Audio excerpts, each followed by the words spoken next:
I've seen experienced leaders relocate and lose influence within months. And I'm not talking about junior engineers here.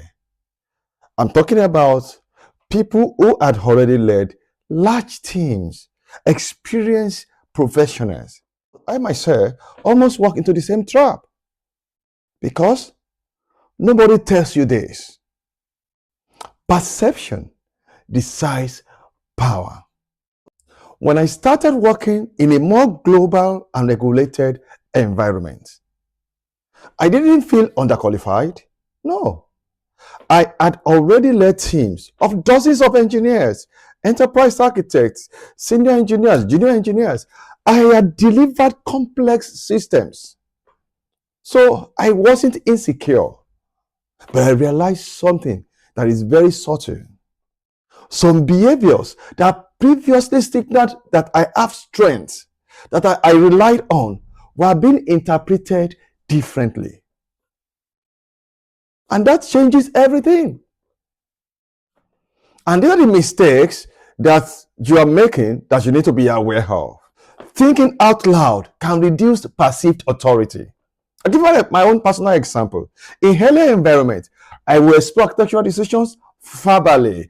I will go into architectural room, talk to the engineer, and give feedback and do all of that real time to the engineers. I will test assumptions right in the room. That was seen as intellectual engagement.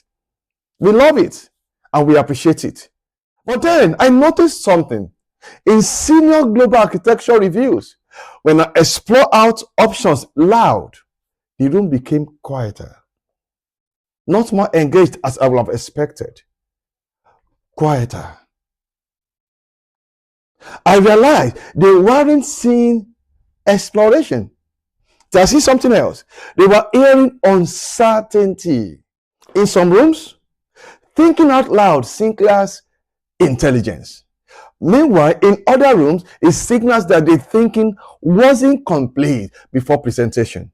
And that's how influence erodes quietly. Not because you are wrong, but because your signal is misread. Mistake number 2. Passion can look like instability.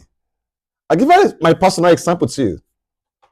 There was a moment where I was defending a technically sound design. I've made the design decisions. I've created alternative decisions. Designs, and I've made decisions of which one we are going with. And I was, defending it. I knew I was correct. I knew what I am saying is right. So I was defending it. I articulated the benefits clearly. But I was passionate. I was saying with all of my strength. I leaned forward. I doubled down. I increased my energy. But it didn't work. And I noticed something after doing all of this. And what is that thing? That feedback wasn't about the design. The feedback I noticed wasn't about the design. It was about risk perception. That was the moment I understood something very critical when it comes to global environment. That global senior environment don't reward passion. They reward emotional stability. When you are being pushed back, how do you react? When stakes are high, calm always win. The more stable you appear under scrutiny, the more authority you gain. Another mistake that people make is they feel visibility can signal they are doing well, that they are there. But the risk is this, the mistake is this. Visibility actually signals insecurity. Earlier in my career, when you are present everywhere, it's normal. When you provide consistent updates, frequent updates, it's normal. And I'm sure many people are still practicing that today. Quick responses, very good. Being available in all the meetings, super. It signaled, all of that signaled commitment from me. And I'm sure many engineers are doing the same today. But I observed something different when it comes to global team. Totally different.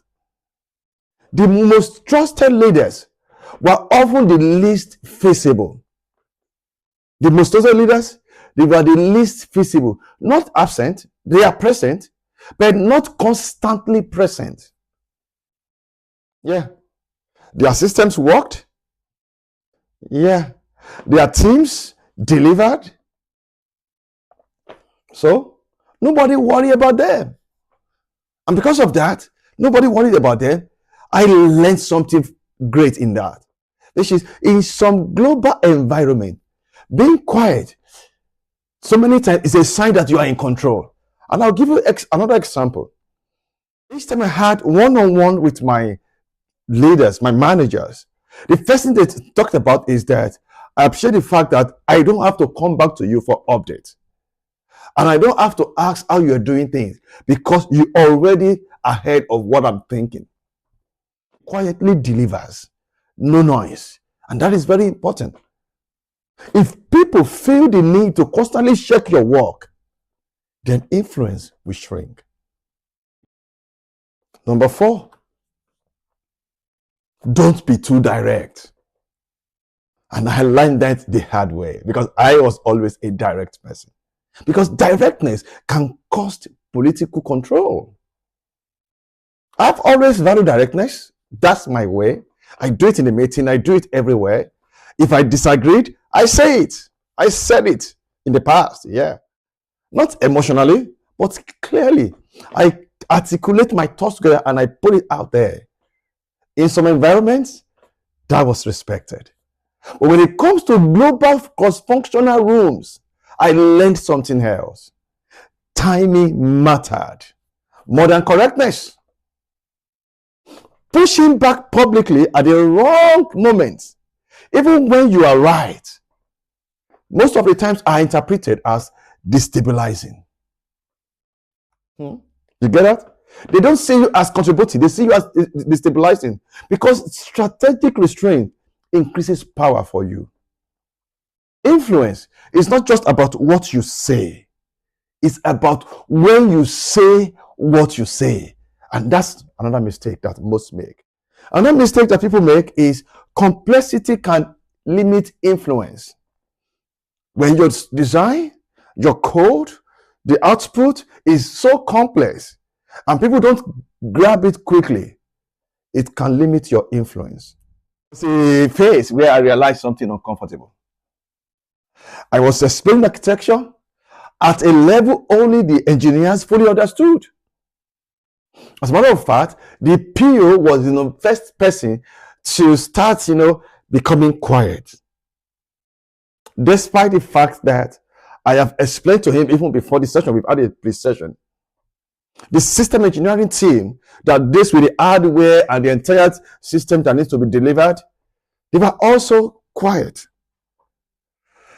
And I was thinking within me, why is everyone quiet? Because I've learned then that when people are quiet, it's something.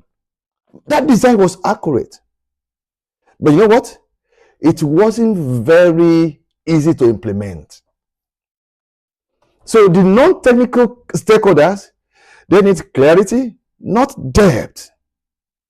They don't care what you do inside your code. They care about clarity. The system engineers, they care about clarity, even though they are technical stakeholders too. So when your ideas require you to be in every room to defend them, your influence doesn't scale. It starts to dip. It starts to go down. So what's the insight there? Global authority grows when your thinking is portable without you. Global leadership isn't about changing who you are. Hear me. It's about understanding how you are read. If you are misread as unstable, you don't have authority. It shrinks. If you have misread as a political risk, your influence slows down. If you have misread as uncertain, no promotion. Promotion stalls. So perception is not superficial. For them, it is structural. So here's the part that most people don't like. You might not be overlooked. Yeah. You might not even be undervalued. You might not even be politically blocked. Yeah. you might simply be misread. That is it. Because global teams, they don't evaluate your intent. They evaluate what signals are you sending. If your confidence feels volatile, influence slows. If your visibility feels like validation seeking, trust drops. If your disagreement feels destabilizing, doors begins to close. And it doesn't close loudly, no, quietly. And here's what makes this very uncomfortable. It's easier to blame culture. It's easier to blame politics. As a matter of fact, it's easier to say, they don't understand me. But leadership maturity means asking a harder question. And what is that hard question you must ask yourself? What signals am I sending that I am not aware of? Because power is not lost in arguments. It is lost in perception. Global leadership isn't about shrinking yourselves. It isn't about making yourself smaller. It's about becoming legible. If people can't predict you, they won't promote you. If they can't carry your thinking without you, they won't elevate you. If your behavior feels risky, your influence stalls. So before you ask, why are you not moving forward? Why are you not being promoted? What are you doing wrong? Ask how you are being read by the people that are leading you. If you are serious about understanding global leadership at a deeper level, subscribe. And watch out for my next video on why smart engineers don't get promoted. My next video will show that.